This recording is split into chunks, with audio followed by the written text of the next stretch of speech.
Greetings, folks, and welcome to another episode of Lessons from the Cockpit. I am your host, Mark Hasera, and for over 24 years, I was an Air Force pilot, flying the KC-135 all over the world, passing gas into other airplanes. I have a lot of war planning experience also, and got to teach campaign planning at the Joint Combined Warfighter School to all of our services and our international partners. On the Lessons from the Cockpit show, we interview some of the most fascinating and intriguing pilots, aircrew members, maintainers, and aviation enthusiasts from all over the world. Our purpose is to analyze the tactics, techniques, and procedures that these extraordinary aviators created during these extreme military, commercial, and even private flying operations. The reason we do it is to give you, our listeners, a greater understanding of how does the aviation world work, and more importantly, sharpen critical thinking skills both in the air and on the ground.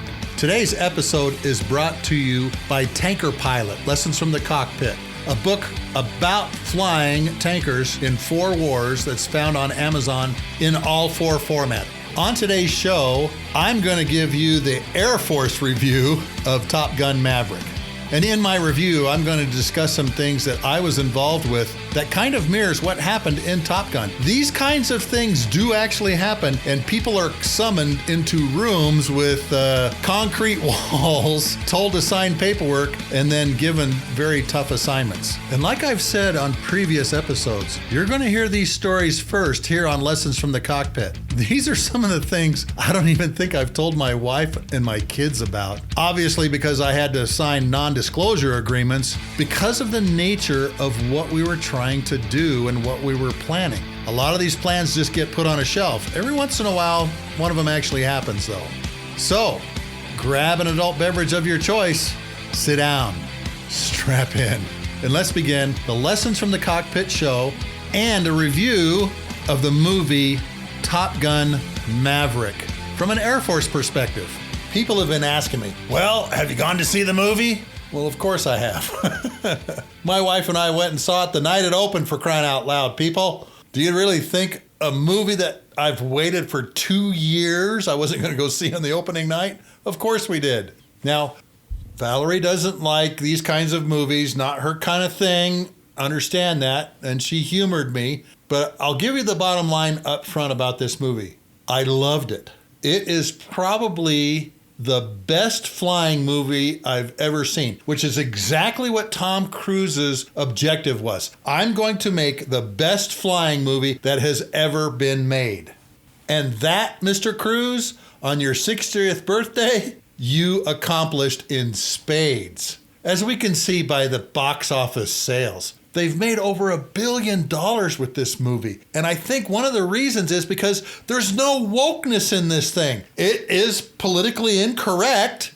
It has everything you could possibly have in a movie except for one thing. And this is the only drawback to the movie, and the only ding that I have for it was the music wasn't as good as the original. Kenny Loggins in Berlin, they created songs for the first one that were at the top of the charts. Don't see any music at the top of the charts with this one. Now, I realize Lady Gaga did a great song, but that doesn't show up until the end of the movie, which I'm sorry to say is kind of sad. But the rest of the movie was great. They even loaded the right kind of weapons to go after this nuclear site on the F-18 Super Hornets. I couldn't believe it. So the technical advisors at Top Gun and the Naval Strike and Air Warfare Center did a great job of advising Tom Cruise and the producers and the directors on what they should include in the movie. Even some of the lines were perfect. Like when the targeting pod laser didn't work, dead eye, dead eye, dead eye. That's exactly what we say.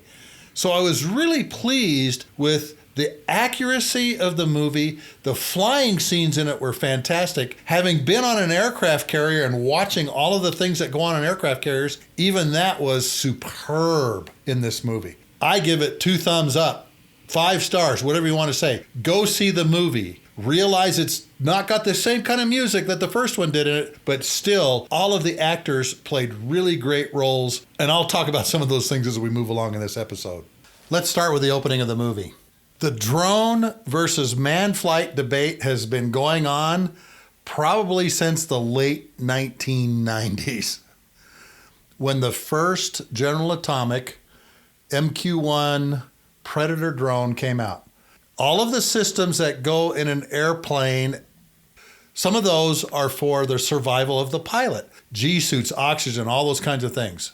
You take the man out of the airplane and you don't need all those systems. And now you have an airplane that can stay up for however long it needs to and can pull G's, do all those kinds of things because you don't have to worry about the survival of the pilot. And Ed Harris at the beginning of the movie is kind of making that point. Maverick, you're a dinosaur. We can do this with unmanned vehicles. I have been fortunate to work on unmanned vehicles when I was working at Rockwell Collins, now Collins Aerospace. My good friend Bruce Ray came to me and he says, "Hey, I need your help with something." I said, "Sure." And we developed a flight deck or cockpit for an optionally manned airplane that a particular manufacturer here in the US was trying to develop. I cannot talk about what that airplane was, but I can tell you that we actually put systems in it to where it would have two pilots in it or it wouldn't have two pilots in it. And it could fly a long way, long endurance over the target area because we could bomb things with it, do electronic reconnaissance, photo reconnaissance, all these different things with it. And it was air refuelable, so it could stay up for however long it wanted. And I helped write this white paper with Bruce on this particular aircraft. Now, you hear the name Lockheed Skunk Works, and I think all of us have heard of the Skunk Works. They've produced the SR-71, the U-2. They have some fabulous things that they've worked on at the Skunk Works. Now, Boeing has their Phantom Works, which is kind of a similar thing. Very secretive. The top engineers work in this place. There are some amazing things that have come out of the Lockheed Skunk Works. And one of them, believe it or not, was an airplane called an RQ-3 Dark Star. One of those airframes, there was 4 of them made, is now on display at the National Museum of the Air Force. And it looks like a big crab. It's got long straight wings with a big fat body in the middle. And they were trying to figure out how can we make a reconnaissance platform that can stay up for long periods of time with these long wings and so forth. Now, the program only went for a couple years and then it was over budget, over schedule, a bunch of other things. And so they stopped it. Well, apparently there is a new Dark Star type of program that is running at the Skunk Works. Some of you may know Lockheed was involved with this portion of the film, and they have this hypersonic aircraft that can go Mach 10. Now, there is all kinds of issues of an airplane moving that fast. And one of them you saw, of course, was heat. The airplane started heating up, and Maverick was getting all kinds of warnings about areas heating up on the aircraft's skin. The SR-71 Blackbird had a similar issue. Going at Mach 3 plus at the altitudes it was going at, even the windscreen was warm, and the nipples on the shock cones of the engines that would slow the air down so that the engines could continue operating, those got really hot. And the nose of the SR-71 got really hot. I've heard stories that guys could actually heat their food up by putting it up on the glare shield next to the window, and even that crystal window would get very warm. One of the things in the movie they show you is Maverick making this turn in this airplane. Now, first of all, the SR-71 at its Mach high speed could start its turn in Mexico and it wouldn't finish it until it was like over Montana.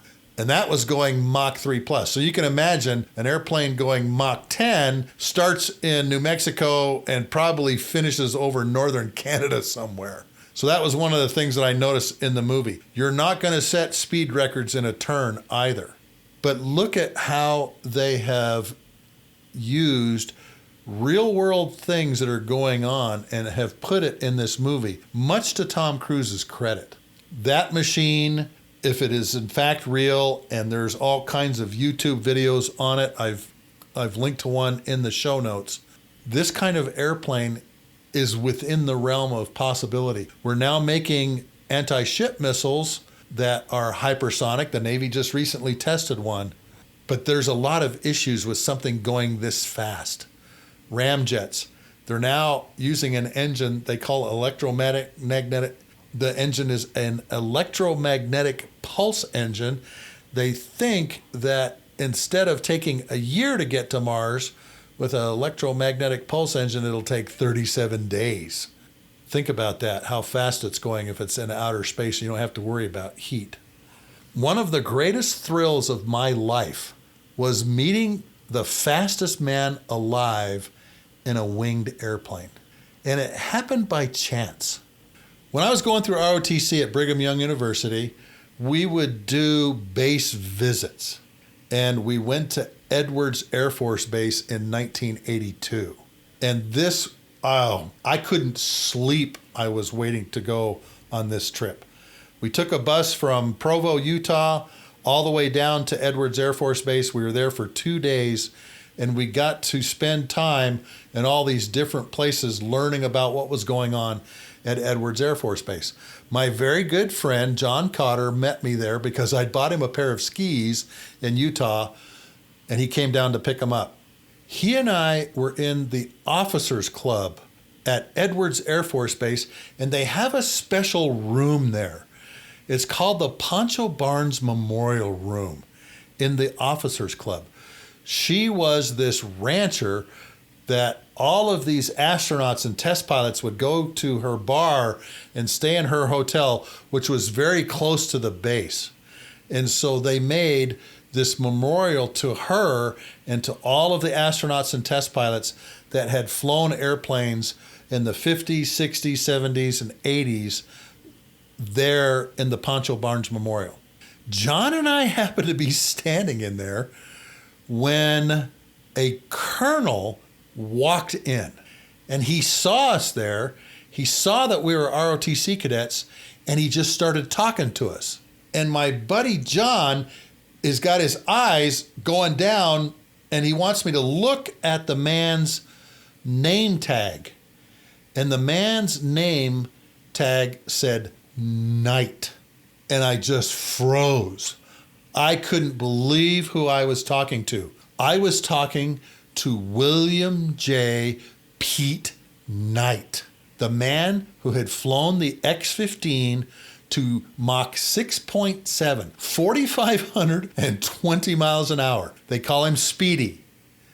Speedy Pete Knight, the record holder in the F-16, was standing there in the Pancho Barnes Memorial explaining each picture and each artifact to 2 ROTC cadets. How random is that? It was one of these great experiences that I had in college to meet this man who had this incredible history of flying the X-15. Now, he got his name Speedy because obviously he's going Mach 6.7, 4,500 miles an hour in a white X-15 that they had put external tanks on, and it had another like scramjet engine on the bottom of it. This flight did not go well. While it was going as fast as it was going, at Mach 6.7, 4,520 miles an hour, the heat ablation coating started melting off, and it caused a lot of stability problems in the airplane as it was doing that. Not only did the heat coating start burning off, but the little scramjet engine that was on the bottom tail burned off at the same time.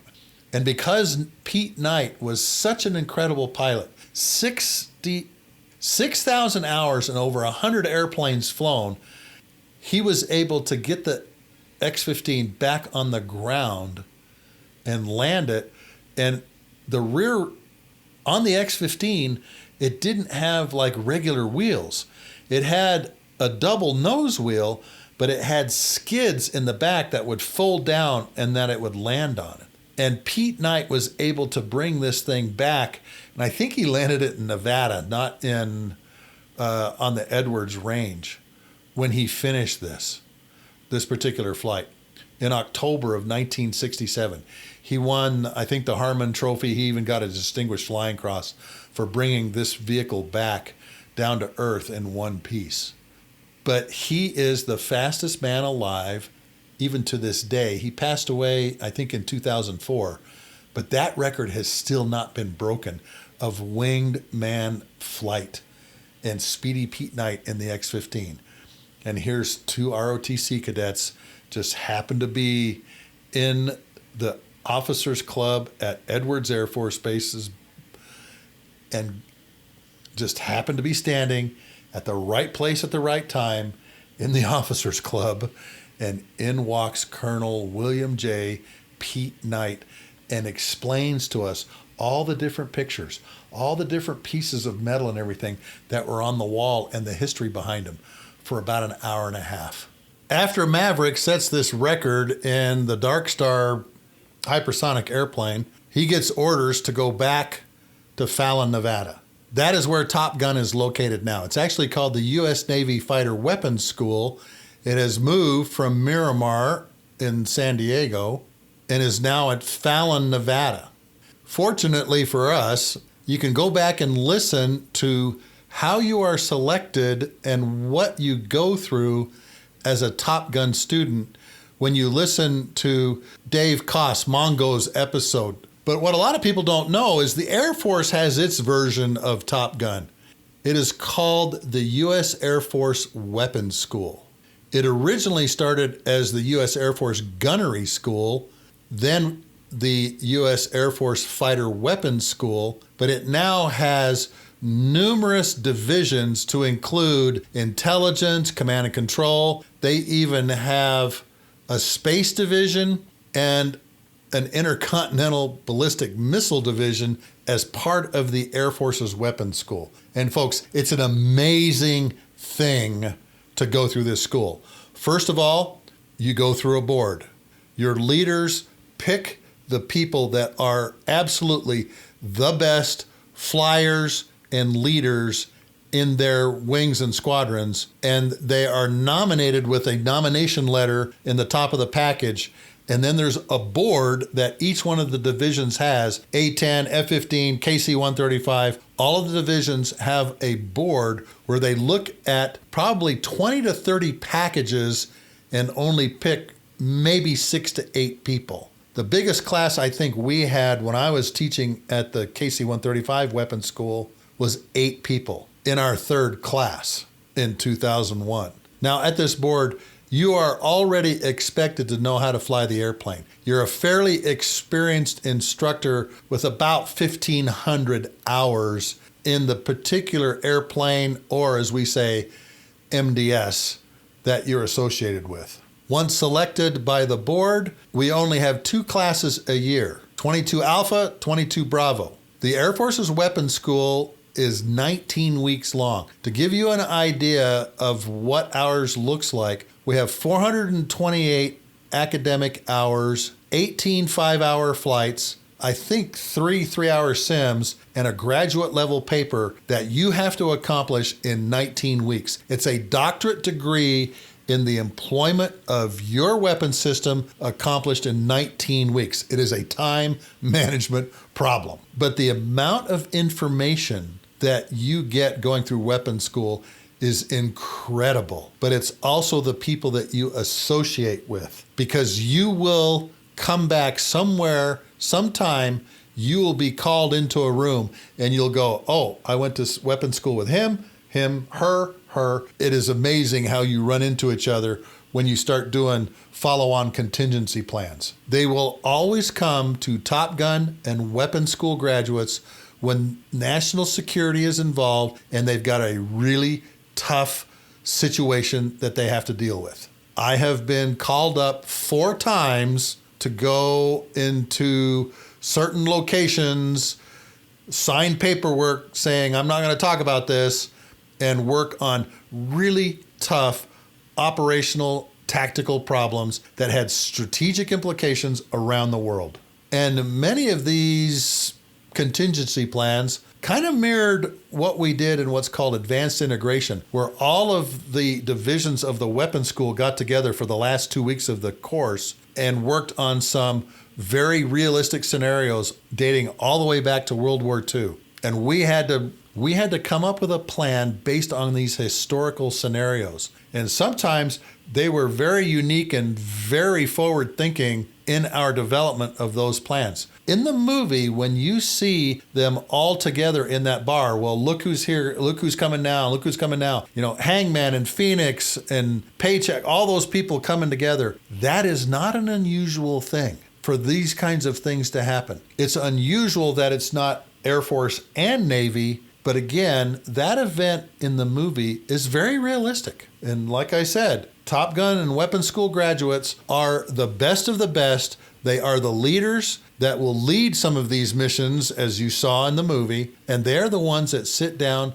and nug these battle problems out. And sometimes they are very complex. And here are 3 examples. In between Afghanistan and Iraq, during Operation Enduring Freedom, I was asked, Sluggo, come with me. And I knew right away what this was going to be. I didn't know the scenario, but I knew what was going to happen because every air campaign requires gas. The tanker guys are always going to get invited to a table like this. And I'm kind of surprised that there was no tanking involved for these Super Hornets in the movie, but that's a story for another time. The tankers will always be involved. Nobody kicks ass without tanker gas. Nobody. We are always in the room as tanker folks.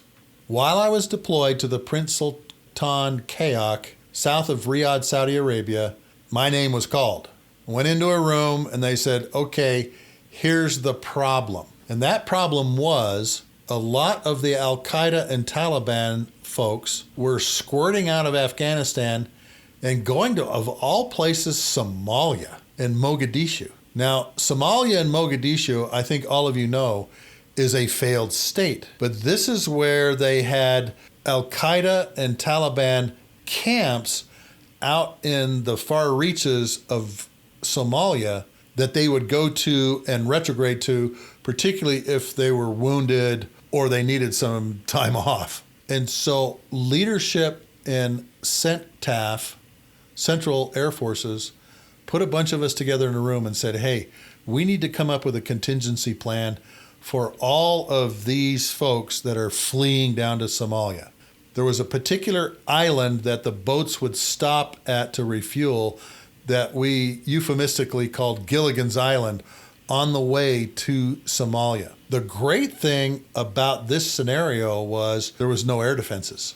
There were surface-to-air missiles. A matter of fact, the same surface-to-air missiles that they had in the movie, the SA-3 GOA and the low-blow radar, but they were all extremely poor maintenance, probably couldn't fire, radars probably didn't work, and there probably wasn't a lot of people in Somalia that knew how they worked anyway. After the intelligence brief, we all got together and said, okay, how are we going to do this? They were able to identify 3 or 4, if I remember, of these Al-Qaeda Taliban camps in Somalia. And they were very easy to pick out because they all had Datsun King Cab trucks in them with 23 millimeter guns bolted to the floor of the truck, called technicals.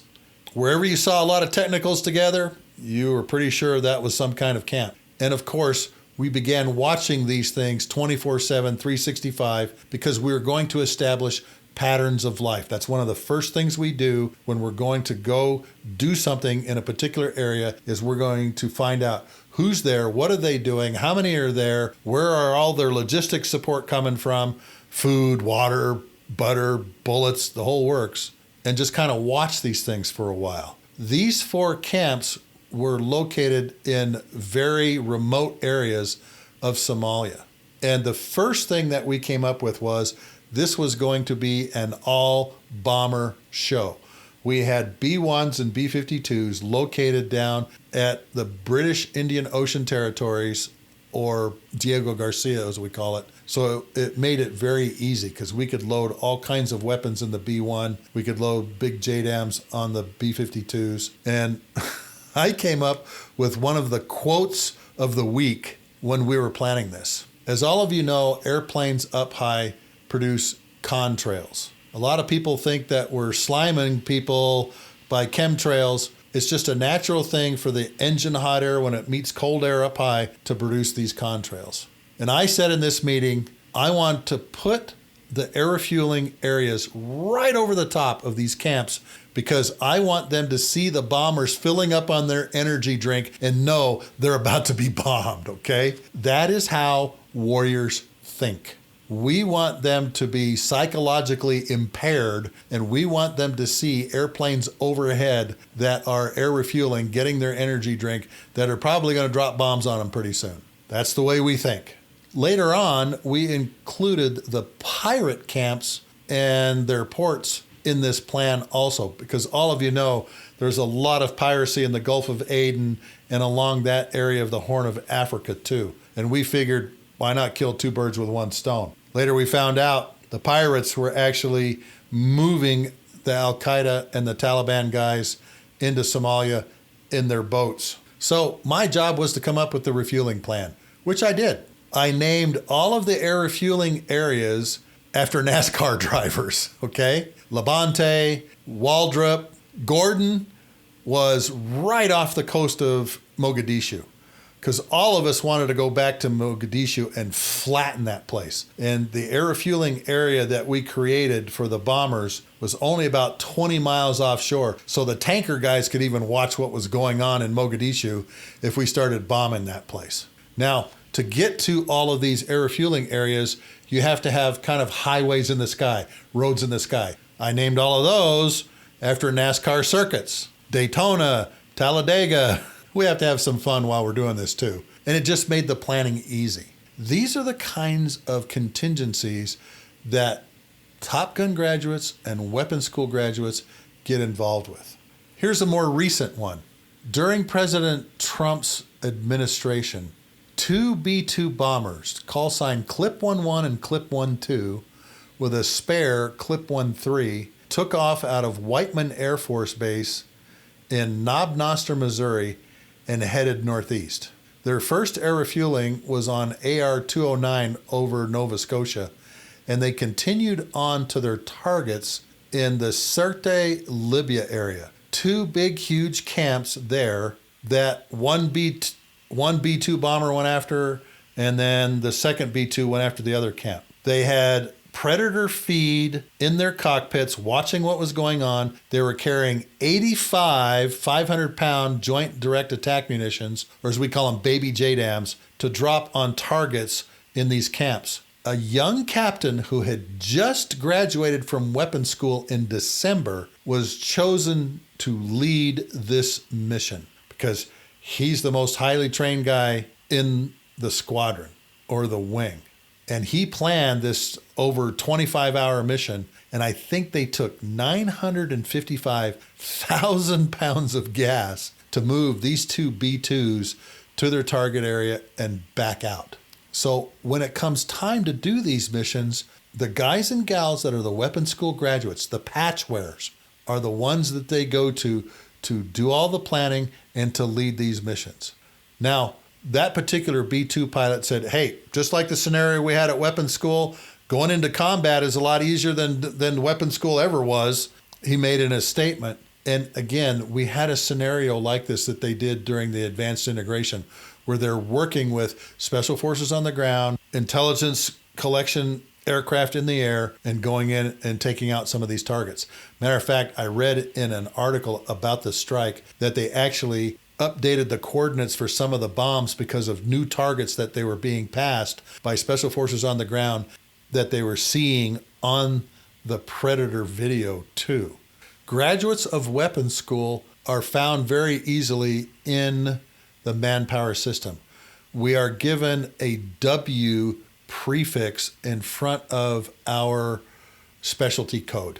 And when they need to do something like this, they can go look for these W prefix people in the personnel system and pick us out very quickly. Sometimes you get to go to good deals because of what they teach at your weapons school. We have a weapons officer, his call sign is Sunday, who actually got to go and be part of an air defense exercise in Israel of all places. And the reason he got to do that was because as part of the KC-135 Weapons School syllabus, we go to the Missile and Space Intelligence Center down in Texas at Fort Hood. We learn all about these integrated air defense systems, particularly man-portable SAMs, and then we have classes on all of the enemy surface-to-air missiles, their radars, as part of core classes in the Air Force Weapons School syllabus. But we, in the KC-135 division, also tour the Navy destroyers and cruisers, which also have an air defense tasking.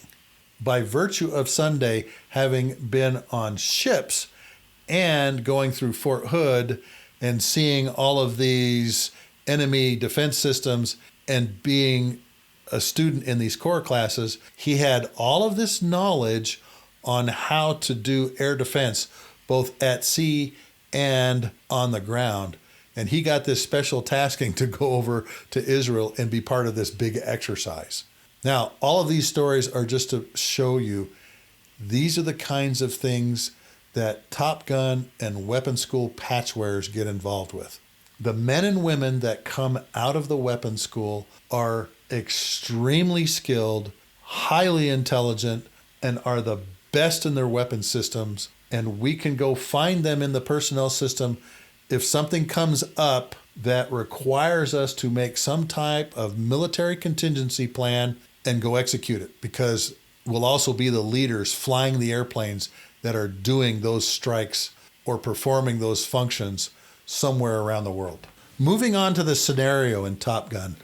They're going after a nuclear site buried under a mountain that has SA-3 GOA, Russian-built surface-to-air missiles defending it. They have what's called a low-blow radar that's associated with the SA-3. And they're going to have to go low level through the canyons, pop up into this crater, for lack of a better term, drop these bombs, these laser-guided bombs, through the vents, and then climb out on the other side by doing this high-G maneuver that's going to take them up into the radar search area of the SA-3s. Now, this is not a far-fetched scenario, folks. There are two countries that have nuclear facilities that the Americans at one time probably wanted to bomb. I am very familiar with one of them. As all of you know, President Trump also sent bombers to take out chemical weapons in Syria. Oh, real quickly, I misspoke. At the end of President Obama's administration is when they went to Libya to take out those targets, not President Trump. President Trump and his administration went after the chemical weapons plants and facilities that were scattered throughout Syria. So going after these chemical, biological, and nuclear facilities is not an uncommon thing in the military. And I'm sure that on some shelf somewhere, there's all kinds of contingency plans to destroy these things. I know of one particular one because that's when I got called into a room to say, okay, if we had to do this, how would we do it? And as I told you, we're never going to go after one of these kinds of chemical, biological, nuclear weapons facilities without tankers being involved. So I had to sign another piece of paperwork that I wouldn't disclose any of the information dealing with this. The two countries that we know of that have nuclear facilities are, of course, North Korea and Iran. The facility in North Korea is set in an area, in a mountainous area, just like you saw in the movie. The Iranian facility is actually right on the coast in the northern Arabian Gulf, and it stands out like a sore thumb. Now, believe it or not, folks, there is a website called Above Top Secret that has a downloadable overlay of Google Earth, and it shows every surface-to-air missile system in the world. And you can go to it by country on this website called Above Top Secret. I couldn't believe it when I found it, and as a matter of fact, I showed the Tanker Weapons School folks this overlay when I was up there visiting, and everybody went quiet in the room because they can't say yay or nay on that. But their silence told me everything I needed to know. In Google Earth, which is open source, you can actually drill down and zoom in on these missile sites all over the world, and you can see the radars, you can see the missile systems, you can see the command and control vans, and there's little tags for each one of the surface-to-air missile locations. And each one of those tags tells you exactly how many launchers are there, what kind of radars are there, because as you know, if you are in Europe, they have plane spotters that just go nuts over this kind of stuff when airplanes are coming in and out, particularly in England. They are watching the tail numbers, what time they land, what base they land at, what time they leave, all these different kinds of things. And I found out that there's another group of folks that digitally go around Google Earth and pick out surface-to-air missile sites. I've put the link to Above Top Secret in the show notes where you can download this thing.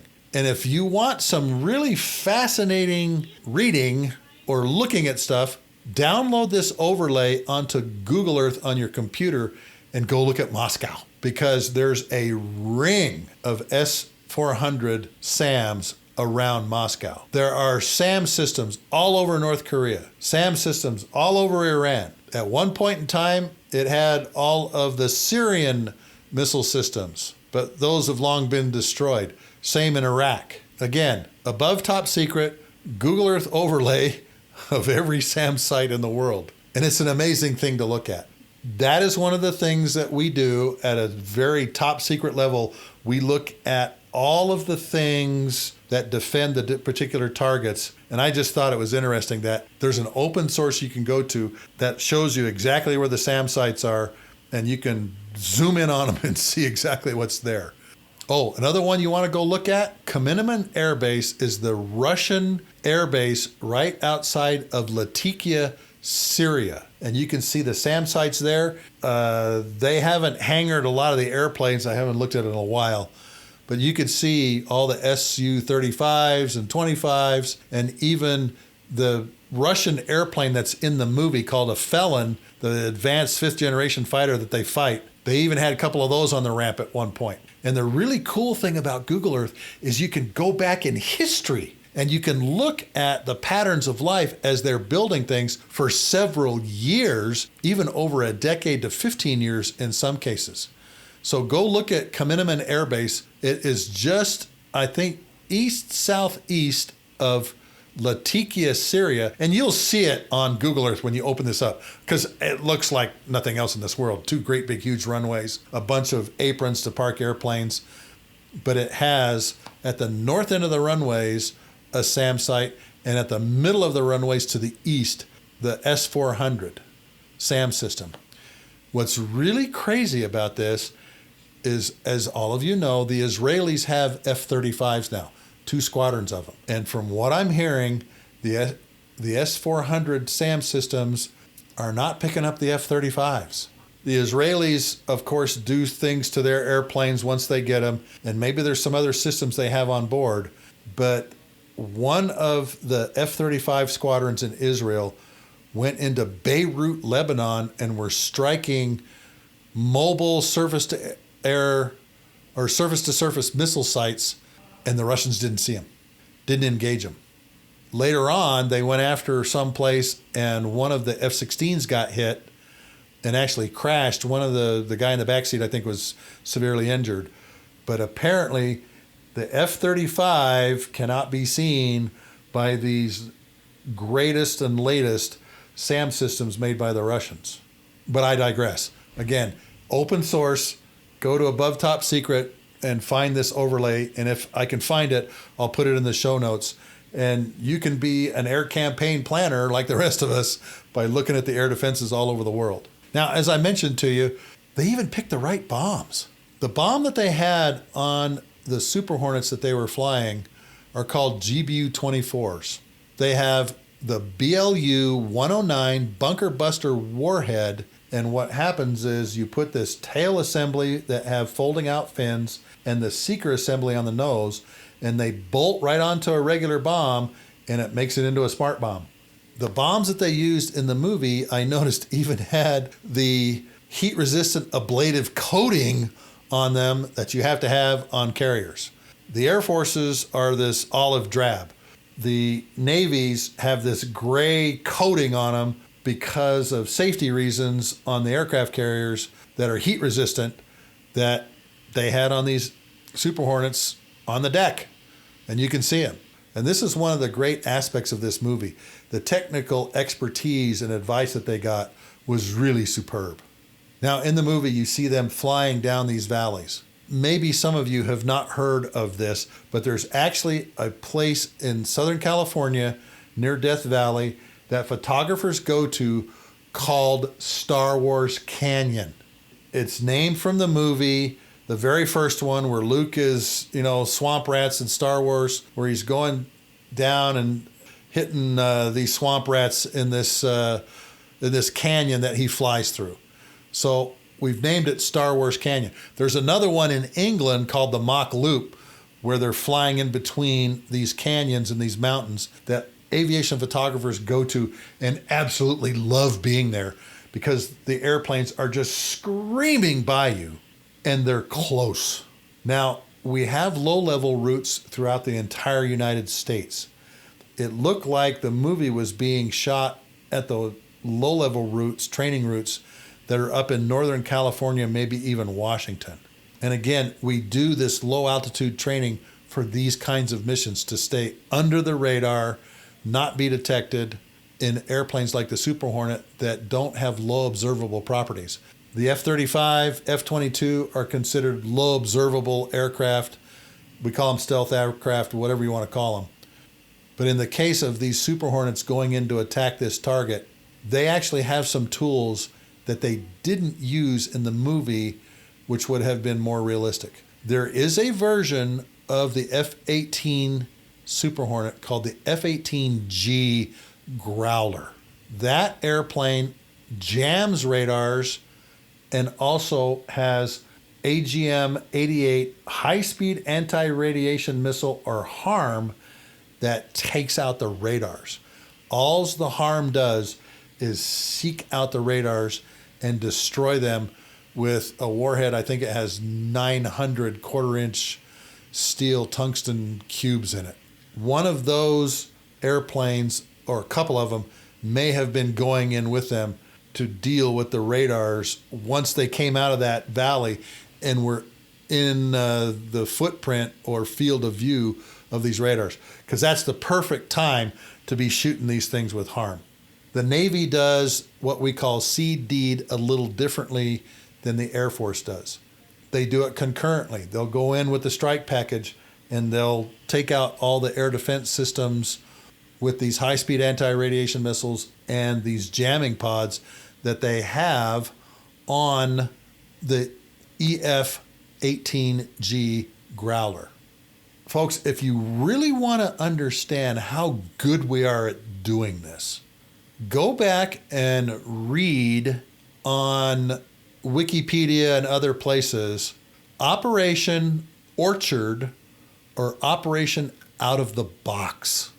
And it will show you this scenario in Top Gun really isn't that far-fetched. In September of 2006, the Israeli Air Force launched a strike package of non-stealth airplanes, F-15EI, like our F-15E Strike Eagles, F-16Is, SUFAs, two-seat F-16s with these big slipper tanks and everything on them.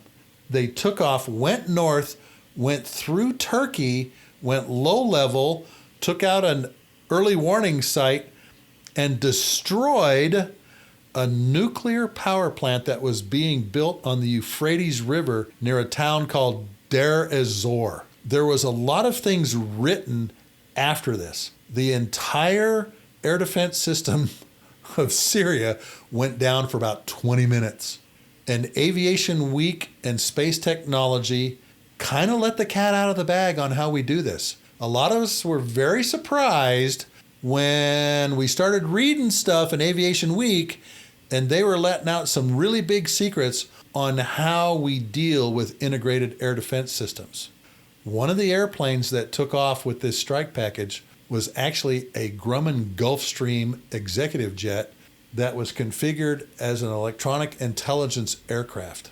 And when you go and you read the footnotes in Wikipedia's write-up on Operation Orchard or Operation Out of the Box, it explains how we do this. And believe it or not, Der Spiegel, the German magazine, did a bunch of write-ups on all of this too. We use kinetic means, meaning the high-speed anti-radiation missile, but we also use non-kinetic means, as in jamming, viruses, and some other things that we do network attack with. Basically renders all of these things fairly harmless to a non-stealth package coming in. Obviously, for the target set that we were going after in the Top Gun movie, we would have used low observable airplanes. The Navy has F-35s in their carrier air wings now. They have the ability to launch laser-guided bombs, just like the Hornets do. There's another thing that the Super Hornet has that you can Google and it'll come right up. It's called the ALE 50 or 55 towed decoy. We use these to great effect during Allied force over Kosovo. The B-1s have them, the F-16s have them, and the Super Hornets have them. We call it Little Buddy. And what it is a towed decoy that is reeled out behind the airplane. It's hooked up to the radar homing and warning system in the airplane, but it sends out signals so that the radar-guided missiles come to the decoy, not to the main aircraft. And on the F-16, they're carried on a pylon out on the wing. The B-1 bomber has them in little blisters in the back. The F-18 Super Hornet has them between the wheel wells. And these little decoys would have pulled off all those missiles being shot at them. Now, you can only carry so many decoys, but that's one of the things that they didn't depict in the movie. In his book, Viper Pilot, Dan Hampton talks about putting the little buddy behind him. We call it walking the dog, little buddy walking the dog, because it reels out behind you. And he even makes some comments about how his towed decoy had been destroyed by missiles that were being fired at him, but hit the decoy instead. And that decoy would work perfectly in this environment of these older SA-3 missiles and these low-blow radars. So that was one of the things they didn't put in the movie. I've done a lot of air campaign planning, and obviously non-stealth airplanes like the Super Hornet, probably not the first choice of airplanes to go in there, particularly now that they have F-35s in the carrier air wings. And I read an article that says the F-35 does have towed decoys as well. That's probably the airplane they would have used. They would have required air refueling. The EF-18G Growlers probably would have accompanied them in to help take down the integrated air defenses and all those missiles you saw up on the canyon walls. That's a more likely strike package for going after something buried deep like that in that kind of environment. But I just wanted you to understand there's a lot of tools that we have available to be able to go in and hit a target like this with the kind of missiles that they were using in the movie. Oh, one other thing. We always have rescue forces somewhere standing by to go and pick people up. And I will tell you that there were a number of contingency plans that we put on a shelf because of the survivability of the pilots flying it. In the show that we did with Spliff Russell, I said, we will leave no one behind. You will not have to go and start up an F-14 and get out of Dodge in an old airplane to make it back to your base. And one of the first things we look at is the rescue options of picking up pilots that are shot down behind enemy lines and being able to go and pick him or her up from any particular location. And that was one of the checklist items that was a go, no-go item.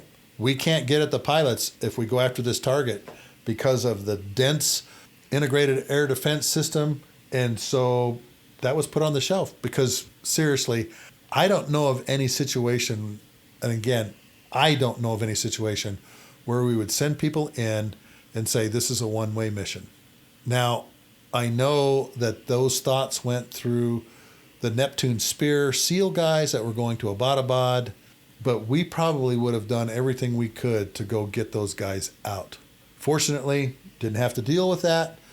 The SEAL Team 6 gentlemen performed superbly, got the mission done, and got out. Very early on in the planning, one of the things we look at, can we rescue the air crews that are going in and doing this? And if it's a no, there's a very good likelihood we're going to say no to that option. One of the options that we could also use, you saw in the movie, and that's cruise missiles.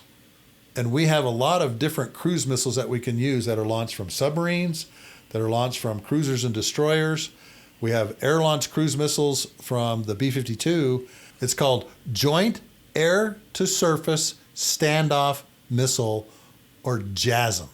This is the missile that the B-1s were carrying to strike at some of the integrated air defense systems and the chemical weapons facilities during the Trump administration when they bombed Syria after they had used chemical weapons in some of the battles there. JASSM also has a Navy version that goes after ships, and it's called LRASM, and it's a long-range ship standoff weapon.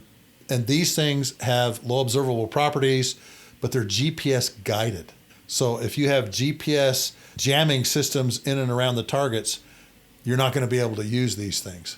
The Chinese have a very good GPS jamming system in their inventory. We've already heard about the air-to-air missiles. Rico talked about them, Mongo a little bit. The newer Super Hornets are coming off the assembly line with what they call an AESA radar, active electronically scanned array, that is both passive and active sensor, and they shoot the AIM-120 AMRAAM missiles using this radar. And those AMRAAMs have a really good range and have their own little radars inside of them, so that once you fire them, they go to a certain place, open up their eyeballs, and would have taken out those Su-57 Felon fighters that were chasing these guys down. And you see later on, Hangman comes in and takes out the Felons that are attacking Rooster and Maverick as they're trying to get out. That Felon fighter is one of the top of the line kind of 5th generation fighter that the Russians are putting out. It's got this really cool digital kind of paint scheme on it too. And you can look up Su-57 Felon on Google and see what this airplane looks like and see what its capabilities are. But I don't think that other countries are flying those yet. I think only the Russians have that technology to fly that airplane right now, and there's very few of them.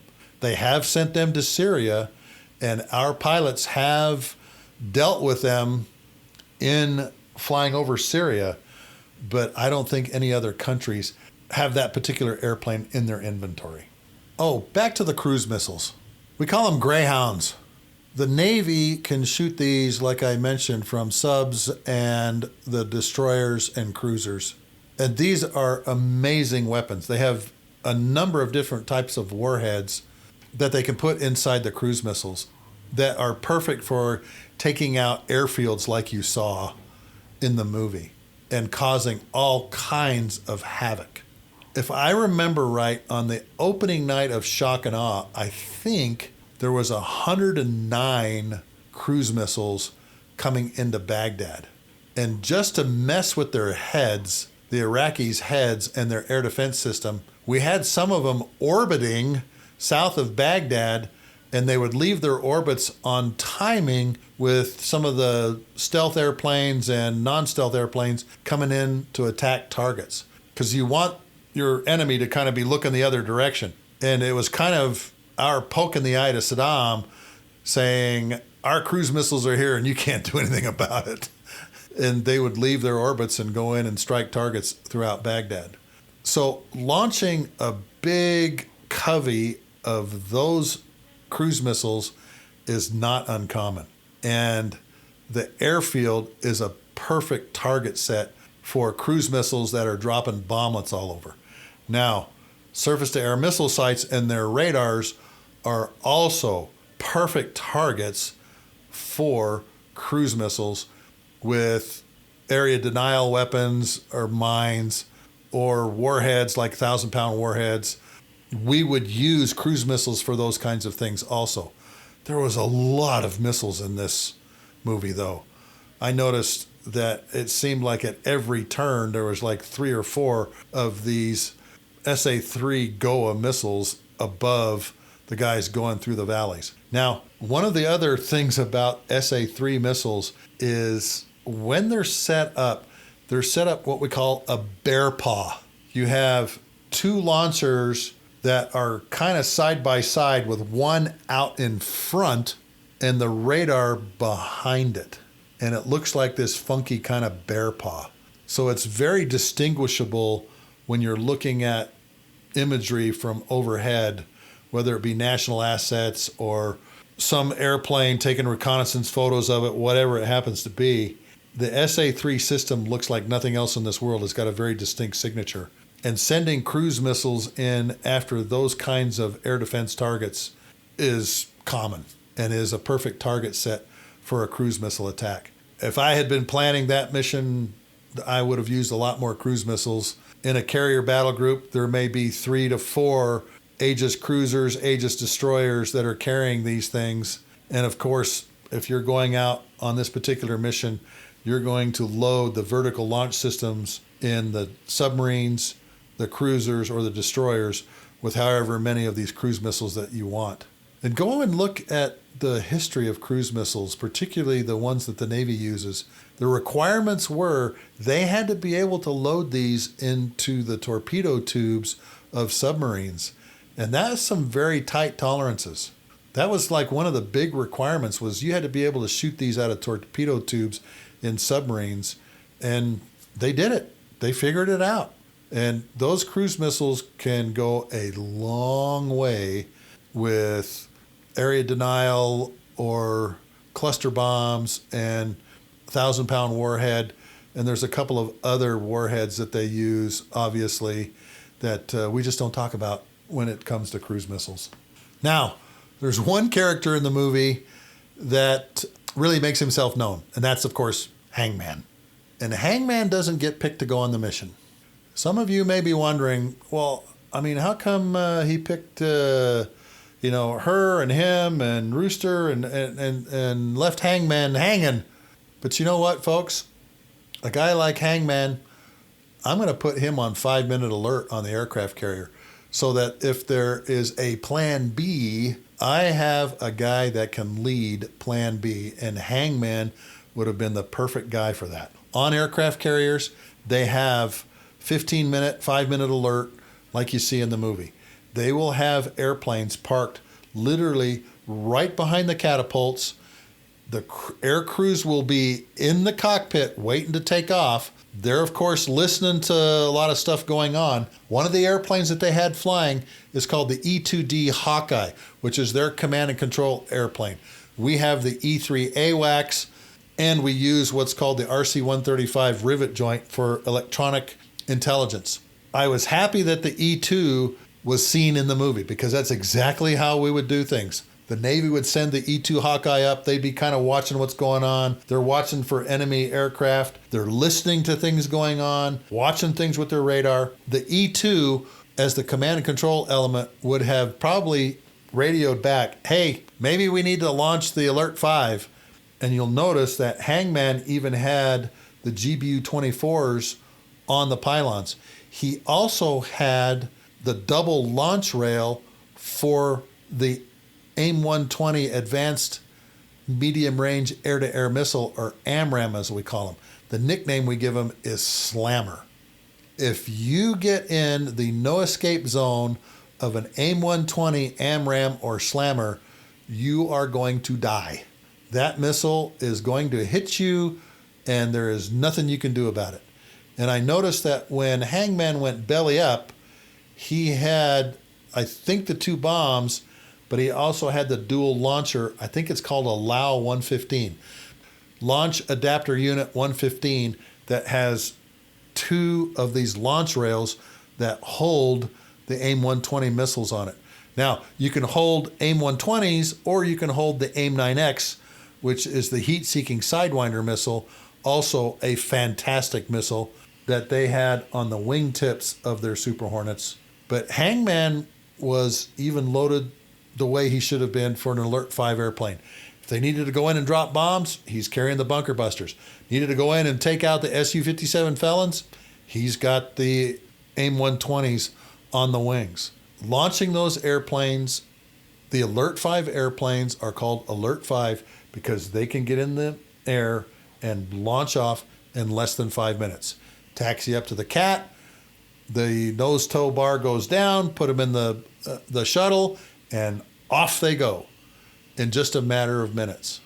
I was able to talk to a very dear friend of mine, very good friend of mine I used to teach with, and he told me he was the Alert 5 during one of the Libyan engagements where the 2 VF-32 Swordsman F-14s shot down the 2 MiG-23s.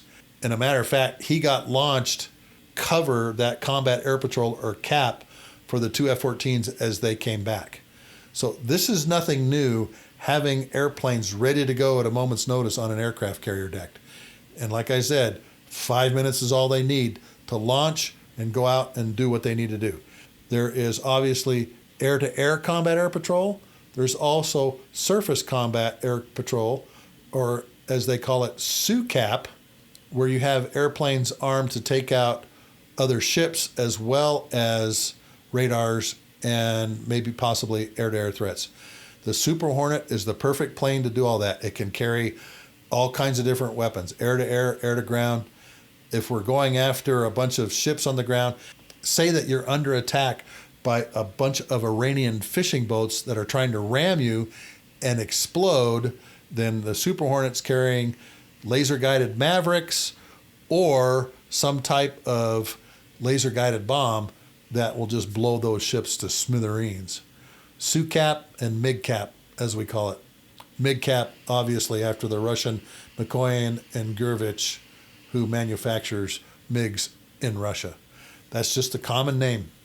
I think the last thing I want to do here is talk about call signs. There's this whole discussion in the movie about, well, how did Hangman get his call sign? Well, he leaves you hanging. Hangman. He leaves you high and dry. There's Phoenix, there's Paycheck, Rooster, all of these different names. And I want to spend a few minutes here just talking about, how do you get call signs? My call sign is Sluggo. I was a big kid when I was born. I was a big kid through the Air Force. I was always on the edge of the fat boy program, but I weighed 10 pounds, 13 ounces, and was 23 and a half inches tall when I was born. The little Nancy cartoon from the 50s, her little roly-poly friend Sluggo, that's where it comes. And I always tell everybody, that's Sluggo with 2 G's. Now, of course, you can get call signs for a lot of different things, and some of them are pretty funny. Some of them are pretty serious. Some of them go with their name. Some of them are for very stupid things that you've done. Here are a few of them that I heard during my career. I was on the USS Independence working with Carrier Air Wing 5 off the coast of Okinawa. Was bunking with 2 Hornet pilots from, I think, VFA 195. And one of the pilots came up to me and says, "Hey, I'm just going to warn you, this is going to happen in the middle of the night, and it happens every night. You'll be awake for a few minutes, but you'll go right back to sleep."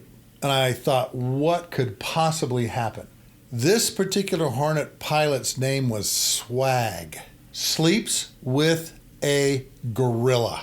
This particular pilot had a stuffed gorilla that he slept with every night. In the middle of the night, he'd start wrestling that gorilla, and you could hear him in bed, rolling around, and then he'd toss that thing across the room, and it hit something.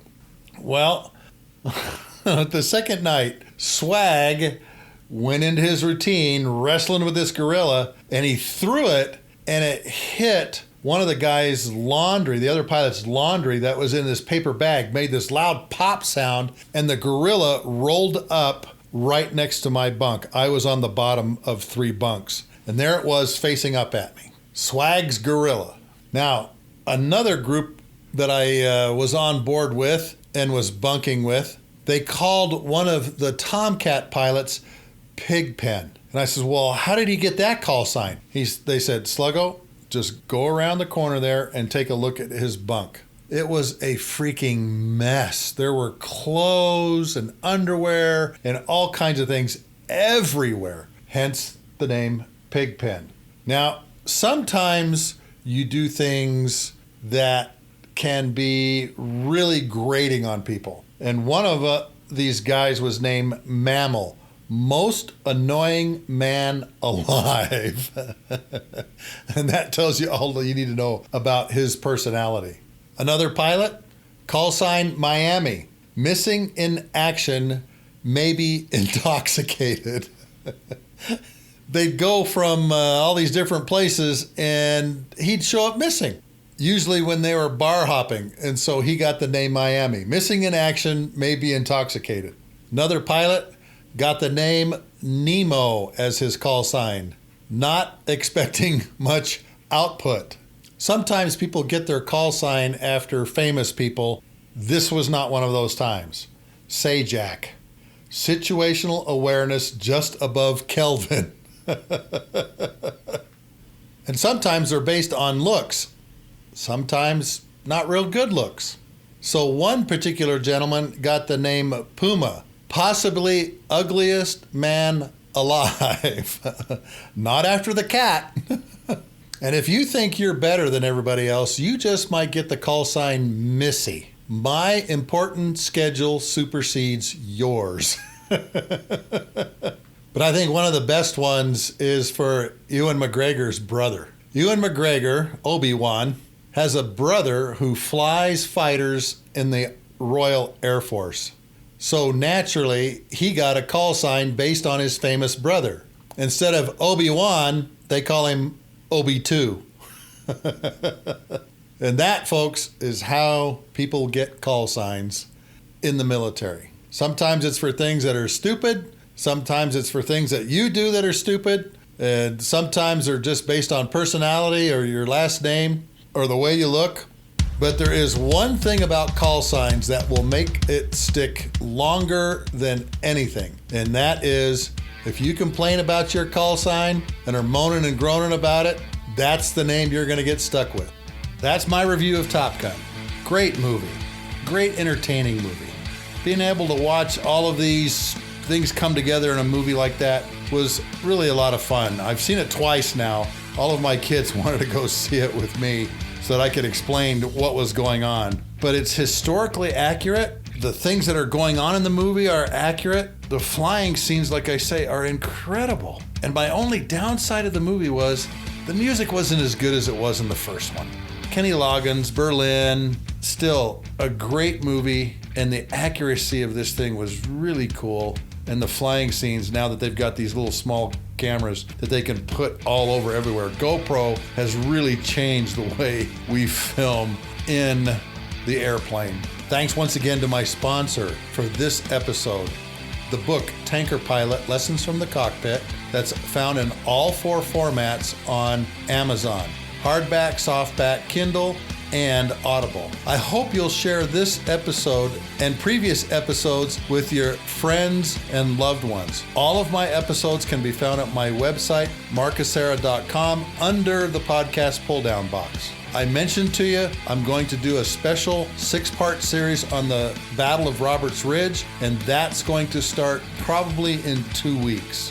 So folks, have a great week. I hope that you'll tune in once again and listen to the Lessons from the Cockpit show.